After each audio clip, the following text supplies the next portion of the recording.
Just where he was needed, gleaming black as night, cloistered in injustice, dead in the eye of time. Nobody is losing, faces merge and change, but your face remains the same.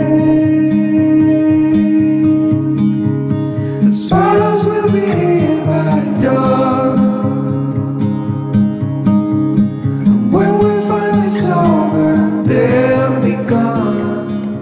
Et coucou! Cette semaine, on réalise une jupe taille haute en jersey. Et c'est Tissu.net qui nous a fourni le tissu, donc on leur dit merci pour ça. Si jamais vous avez envie d'utiliser le même tissu, on vous laisse un lien dans la description.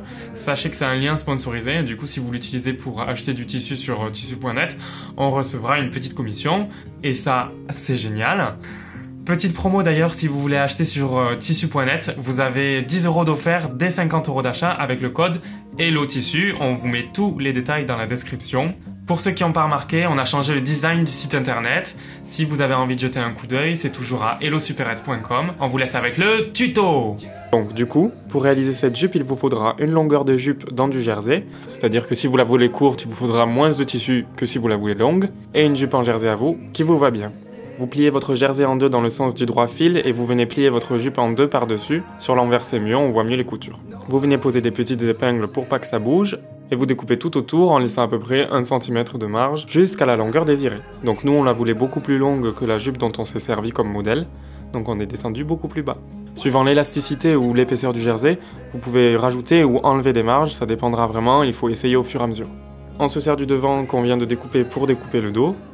Et on vient assembler le devant et le dos sur les lignes des côtés. Alors on vous conseille d'utiliser un point élastique, sauf du côté où vous voulez réaliser une fente comme nous, où on utilisera un point droit pour pouvoir ouvrir les valeurs de couture. Du coup d'un côté on coud avec un point élastique jusqu'en bas, et de l'autre avec un point droit jusqu'en haut de la fente.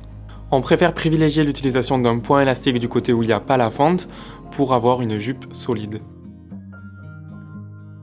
On repasse nos coutures et on mesure notre tour de taille pour réaliser la ceinture. On prend cette mesure et on rajoute 2 cm de valeur de couture pour obtenir la longueur de notre ceinture. Et pour la largeur, on a découpé 14 cm. On assemble les deux bouts de la ceinture avec un point droit. On ouvre la couture et vous enfilez la jupe dans la ceinture, endroit de la jupe contre endroit de la ceinture. Vous faites coïncider les coutures, vous épinglez pour pas que ça bouge. Et vous venez piquer toujours avec un point élastique. Vous pouvez utiliser ou un point zigzag ou un point overlock comme on utilise ici. Et comme on voulait pas de surpiqûre, on a assemblé l'intérieur de la ceinture avec un point invisible. Alors il y a certainement 46 manières d'assembler une ceinture en jersey sur une jupe, des manières avec et des manières sans surpiqûre, mais nous on a choisi celle-là pour avoir un rendu esthétique même à l'intérieur. Pour réaliser la fente, c'est exactement le même principe que notre tuto technique sur les ourlets asymétriques.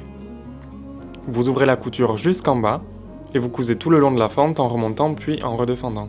Le seul truc compliqué ici, c'est de réaliser des angles en haut de la fente, et si vous nous suivez, vous commencez à avoir l'habitude.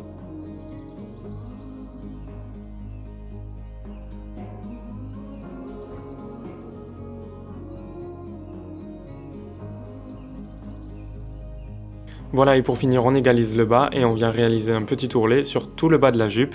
Et votre jupe en jersey moulante à fente devrait être finie. On espère que ce premier tuto retour de vacances vous aura plu. Vous pouvez cliquer ici pour voir le haul des tissus qu'on a achetés en Thaïlande. Envoyez-nous vos créations sur Facebook en message privé ou sur Instagram avec le hashtag HelloSuperette. Abonnez-vous à notre chaîne YouTube et n'oubliez pas de cliquer sur la petite cloche pour recevoir des notifications pour ne rater aucune nouvelle vidéo. En attendant, on vous fait des bisous. À la semaine prochaine. À la semaine prochaine. Ciao, ciao.